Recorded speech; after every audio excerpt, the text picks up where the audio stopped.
World of Warcraft is a hard game to get into. It's an old game, it's a sub-MMORPG, and there's so much to learn.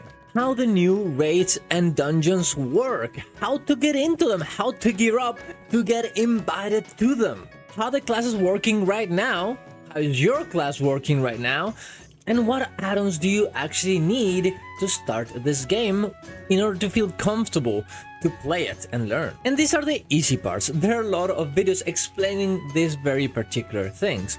But which ones are the ones that you really need to get in there and experience the game in order to learn? Well, in this video, we're gonna go through the ones that helped me get into World of Warcraft in 2025 as a new/returning player. I also only did one button rotation and nothing else. Don't tell anyone. Subscribe to the channel for more content like this. Go to my Ko-Fi if you want to support my content. Go to my Twitch to watch me live every morning, and let's get into it. The first thing I learned is something that a lot of WoW players know very well, but as a new player it's hard to tell. In World of Warcraft, of course, you have tank, you have healers, and you have DPSers, and those are the main roles. But there is a little bit more to it, particularly in DPSers. Depending on the actual class that you play, you have different advantages and disadvantages that make you do damage in a different way. Certain classes do more AoE on cap, so they can target as many people as they want. Some other ones focus on one target and cleave the other adds outside, but they focus on one, so they do more damage to that one, and they have to pick correctly the one they want to attack so they can do a bigger benefit to the group. And there is everything in between. I had actually no idea about this, and I would just play the game normally. But now that I learned that Havoc, the class that I'm playing, is a so-called funneler, so a class that mainly focuses on one enemy that they do damage to, and everything around it just gets cleaved, I've been able to do way more damage and help my team correctly. Learning what your class does and understanding how that playstyle goes and how your class interacts with the playstyle is very, very important. For example, for me, the way that my class works is that I will give a special debuff to one of my enemies.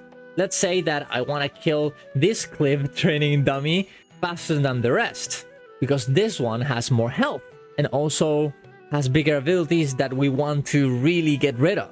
Well, in my case, I want to use my glaive on it and then use this debuff by applying my Chaos Strike on it and get this little red buff on it. And now if you see, you're gonna see that if I click on something else, that debuff disappears because I have a weak aura that tells me this. And then I can just continuously apply this buff and always attack this particularly and not switch targets so I can do as much damage as I can. I heavily recommend you go check out this video from Brock's Adventures when they even have a sheet telling you exactly what you're gonna be doing. Really guys, go subscribe to this guy and go check this sheet. This will be super useful. With this knowledge, I really have been able to get way better damage in my keys, succeed them more, and be more comfortable with my class. So hopefully this helps you too. Now the next thing we're gonna talk about is pretty obvious, but not to the extent that it was going to be useful and in the ways that it was going to be useful. And that is learning mechanics. Wow, obvious. Don't get hit by the bad things. Don't die just like I did right here. But the thing is, there's way more to it. Not only every boss and even ad pack has certain mechanics that you're going to have to deal with, but also there's different strats that make it a bit easier to deal with. And also, your class may interact with these mechanics in different ways. For example, whenever your class, like mine, has a lot of mobility baked into their damage, using that mobility when you have to move anyways is a very good idea. For example, right here, I use Metamorphosis to move out of the attack. I didn't do it exactly perfectly, but I did do it because I knew that I needed to move to the left, and it was part of my rotation, so might as well do both at the same time, instead of just wasting my movement and losing uptime that is not necessary. If you're ranged, this might look like something different. You don't have as much mobility with range. So maybe this means you positioning correctly so one of the mechanics never hits you and you can just keep casting without getting interrupted. As a melee, this mechanic right here is also very, very interesting because you have to collect these little orbs to get yourself more damage. So how do I move and collect these orbs while not getting hit by the mechanics while also keeping my damage uptime? I try use those attacks that are ranged when I'm doing these things. So I can just do as much damage as I can while I'm moving around. Press those buttons that don't require a target. Seeing how your kit works in regards to what these mechanics do is very, very important and very fun. And sure, guys, if you just go into a guide, you're gonna be able to see how this mechanics works.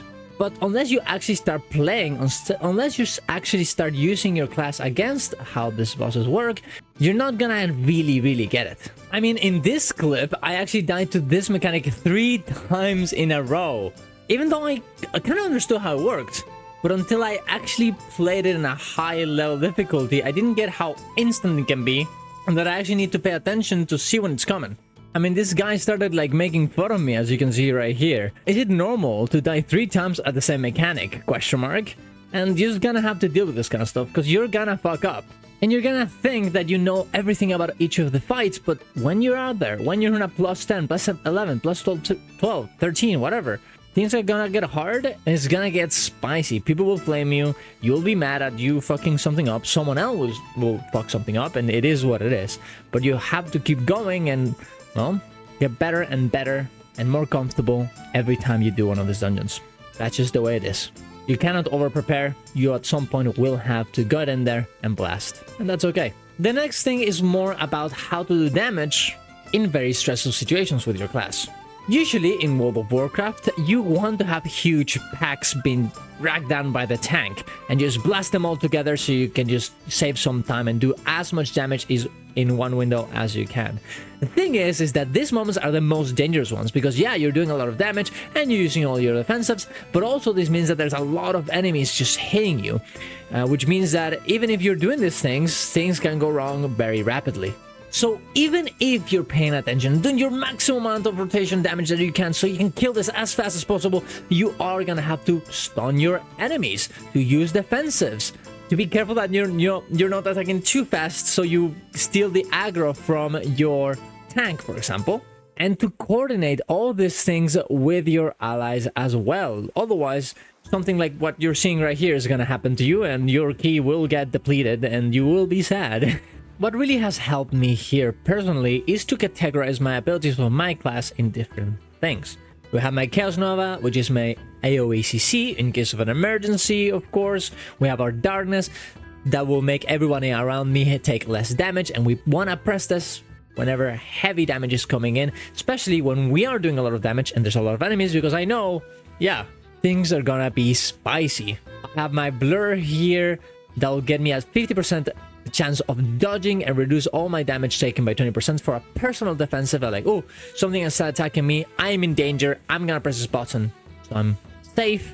I have my Netherwalk, which is an immune. This is the panic button. Is the, oh my god, I'm gonna die right now if I don't press this, I press this, blah, blah. Very good button to press. And the cool thing is that I'm using a single button assistant. I just press this one button to do damage, so I can just pay attention to all of these things instead. So I can know that if something goes wrong, I can concentrate on the thing that is going wrong instead of my rotation. I can just continuously press that button. This is my challenge, of course, and I'm doing the one button rotation thing. But hey, having the one button rotation, keep it in one button in case of an emergency where you have to really pay attention to survive and nothing else. And so you can just press it while you're doing your other stuff and, you know, figure out what to do and de-stress a little bit. It's not a bad idea. I really think that, well, after I'm actually not using this one button rotation only and I'm actually playing normally after the challenge, I think I will unironically play like this and have this as an option just in case. But yeah, every one of the classes will have different things, different benefits, utilities, things you can do for your allies, like Rallying and Druid to make everybody fast so you can escape from danger, or Paladin with Blessing of Freedom so they can not get rooted. I've consumed magic that will purge one of the beneficial effects from an enemy, and there's other characters that have the spells that will remove the curses, for example, or toxins from your allies, and this is very important, for example, for the weekly affixes. This week is the spell affix, but last week was this one where you actually have to bump into each other's bows. Yeah, that is kind of what you have to do here to get a buff. Having mobility ready for this or knowing that it's going to happen is going to be very important. And using your kit from your class to make this easier is definitely a very good thing. And speaking of utility, there's one type of utility that everybody has, just in different ways. Well, let's talk about it, because this one might be one of the most important parts of World of Warcraft that I don't think people talk about too much. Stops and interrupts. In Mythic Plus particularly, this is the most important part of the game, to interrupt the cast time of your enemy's abilities. Some of these can literally just kill the whole group if you don't do it correctly, and some of them are just like that Holy Smite right there, just do a little bit of damage. But how do you deal with them? Well, you have two options, what people call stops and kicks. So stops are just stuns, like Chaos Nova right here is an AoE stun. You're gonna see it right here. I just press this button and boom, it's gonna be an AoE stun. Everything around me is gonna be stunned for a few seconds. This will stop the the cast time from your allies. But as soon, there's allies from your enemies. But as soon as that stun is done, they'll start casting again. You have other CCs and stuns like Fell Eruption, that it's the same as Chaos Nova, but it's for one target, and you stun them for seconds.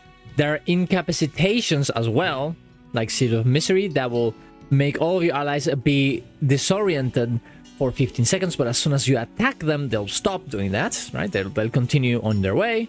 And this creates a very interesting dynamic. You can AoE stun, you can push enemies back, you can interrupt them in this way over and over again. And if you coordinate them, you can just prevent your enemies from doing everything for like, I don't know, 20 seconds or whatever. The thing is, you have to coordinate it. And as soon as you stop, well, they'll start doing their cast times again, which will definitely hurt. But there is one exception to this, of course. If you do a kick, which is an interrupt that you have to some enemy, particularly, it's not gonna be AoE ever, any sort of spell from that enemy that will not be able to be cast for a few seconds, which is super useful because now not only you interrupt them, but they cannot use the same attack as before. Whenever you have playthrough, usually it tells you, it shows you with a different color, telling you, hey, this is something you should interrupt because you really don't want this type of spell to be cast again. This is a very powerful spell, so you want to use them particularly on those very powerful spells. There are hundreds and hundreds of videos talking about this playthrough profiles that tell you all this information, so you can just enable and download the one that you want. Blizzard themselves are going to create this for the game without you getting an add-on very, very soon. But if you want to have this right now, yeah, you're going to have to use this. Learning this distinction between kicks, interrupts, and stops has been super, super useful for me because I really didn't get it before. Before I would always be like, oh, well, I'm gonna stun everything around me, great stuff, and then they instantly would start again doing their cast, and I was like, oh, why? Well, now I actually know to use CCs and whatever in moments that are maybe a little bit scary, but I save my interrupt for the very big spell that we need to not let go, right? And knowing exactly what my stops are and having them binded in a correct spot, it makes it super easy for me to actually make the decision. Do I interrupt this? Do I CC this? Do I disorient this? It's really been a game changer in the way that I understand the game. Getting macros, especially, guys, in order for you to be able to not even have your target that you want to interrupt targeted, you can just hover over it. Instead, so for example, let's say I'm attacking this, but I want to actually interrupt that. You can just have a macro like this, and then you'll be able to interrupt it in a way easier manner. There's actually now a special option that you can search in the options here, mouse over cast. You can just activate it, and now everything that you actually use, any spell, if you are hovering one particular enemy, it'll cast it upon that one in particular. You can also change it so it only works whenever you're pressing this particular keys. I said particular a lot. I don't know what's happening. These specific keys, that's better. I also discovered this one as well, where you can actually get yourself a mouse over cast for your focus target, and you can focus one specific ad. For example, let's say that I want to attack this training dummy right here, but I want to always, because I know this is a very dangerous mob, I want to interrupt this one. Then I use my special macro right here, that I have binded, and I press it, and then boom, this one right here is gonna be focus target, and then I have another one right here that always interrupts my focus target, and I have it binded in a different button. Shift 4 for my normal interrupt, and then I might Control 4 for my focus interrupt, and I can just be attacking this, and maybe I have my mouse over this one because maybe I will have to interrupt this one, but this is the main one, so I'm just gonna keep my mouse over here. Oh man, I actually do want to interrupt this one right now. I just come in here and press my special button, my macro right here, boom, and it will interrupt that one regardless of my mouse where it's at, and regardless of what I have targeted. Interrupt has always been something kind of annoying for me, so this few tricks have been super useful, super nice, and it makes the entire game way more enjoyable. And I hope that one day they kind of rework the interrupt system, because I really don't like it. I like everything else about WoW, but just not this. But there you go. Now the next thing that we're gonna talk about is one that people are kind of afraid of, and that is add-ons. I actually play with a good amount of add-ons. I really like customizing my playstyle, and I like making the game look a bit different. I mean, I have the Guild Wars 2 UI because I play Guild Wars 2 so much, so that should tell you something. But realistically, you don't really need a lot of add-ons. The only ones you really need is, and this is only for now because Blizzard is actually changing this, so all of these are going to be baseline, would be bigwigs or deadly boss mods to have a timeline of what the bosses are going to do. This helps a lot. Details or SCADA, whatever your DPS meter that you like is, and later. These three are really the ones that you want. Everything else, even weak auras, especially with the new system that they have with the cooldown manager, is not really needed. I really like my better bags because it organizes my bags very well. And I like my pre-made groups filter because it makes it easier for me to actually search for groups because I can categorize them in the way that I want. But honestly, that's enough. And you should not be afraid of playing World of Warcraft because of add-ons. Soon, even the 3 add-ons that I mentioned are gonna be not necessary because it's gonna be part of the game itself. So you can definitely get in here or wait until this change happens and then get into the game. But don't worry, if you really don't like add-ons, Blizzard is hearing you, and they will indeed do something for it. And speaking of this one add-on that I actually used, let's talk about how to get into groups. Getting into groups as a DPS is not the easiest thing. People will reject you, and they will make you wait for a long time before you can actually play the game. But there's a lot of things you can actually do to get embedded into places and to actually play the game instead of just sitting there waiting to get embedded. First of all, gear up, get into LFR, do your open world gearing, do everything that you can, get your delves done, do as much possible to get the best amount of gear.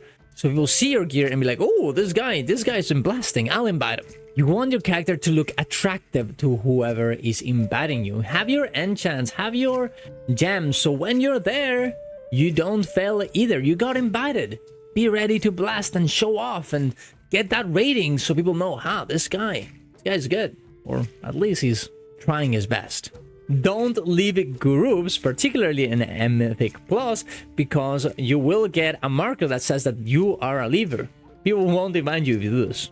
Start low. Don't get into your character that has some good gear and instantly start doing 10s for your weekly if you've never done any other dungeon. Go here and start with a 2, right? Just take it easy, start building your rating slowly so, you play the game, get the experience that you will need, you're a new player, before actually blasting. A good strat to actually get into Pogs is for you to check the class that they're already. So for example, I'm a demon hunter. I don't want to go into a demon hunter group because they already have a demon hunter, and in World of Warcraft every class gives you different buffs, different advantages, usually stacking classes unless they're the best one in the meta, like I don't know, Frost Decay right now, there's not really any point. Also, if you are melee, you wanna try and get into a group that has a ranged DPS, because it's very likely that they will want to have at least one melee, but not too many. So if you have a range, it's more likely for you to get invited. And the other way around, of course. If you are a range, try and get into one that has a melee already. That way you'll be more attractive. but ideally you want to get into groups with tanks or healers. This will be a bit harder because these guys know that they will get a lot of people. They all want to get into this type of groups, but definitely try. And of course, if it doesn't work, go for 1 DPS groups, not 2 DPS groups, what we talked about before. And if everything fails, guys, and you're not getting invited regardless, well, it's time to use a strategy where people cannot reject you. Create your own group. Dun, dun, dun. The horror. In reality, this is the best way of actually getting into groups. Creating your own one. Even for something like normal raids, I was able to create my own group before doing it at all ever in my life and lead the thing very, very easily. Just invited 2 tanks, 4 healers, and 14 DPS, which is the normal way that people do it. As you can see right here, most people do it like this. Invite them and then let them run. And if something goes wrong, they'll tell you, okay? And for dungeons, this is the same thing. Just create your own group and invite the people. There's a few tricks, I think, for dungeons that is relevant.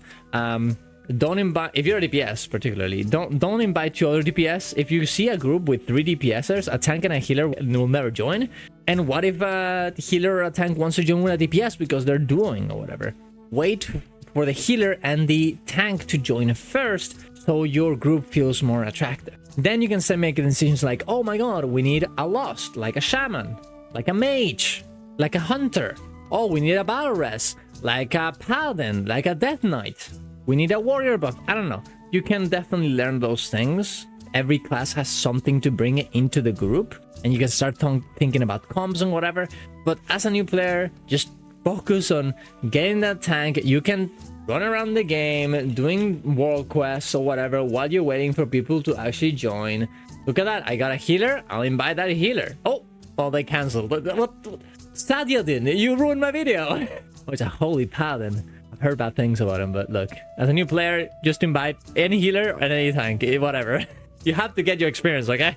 And doing this, I was able to get to 2700 rating, which is way above what you should be doing with 1 button, especially without the help of your guildies.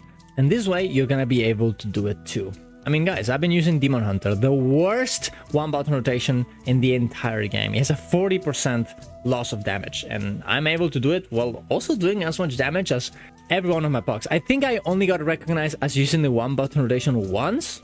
And look at that, they said 1 button seems pretty decent on Havoc. I was actually doing pretty bad that dungeon. Look at this. Like, are you kidding me? I think I even died. So yeah, guys, you can do it. It'll be hard to start, but you can get in here and play the game and have fun and learn it with any class. DPS, tank, healer. If you're a tank and healer, it's easy mode for pugging.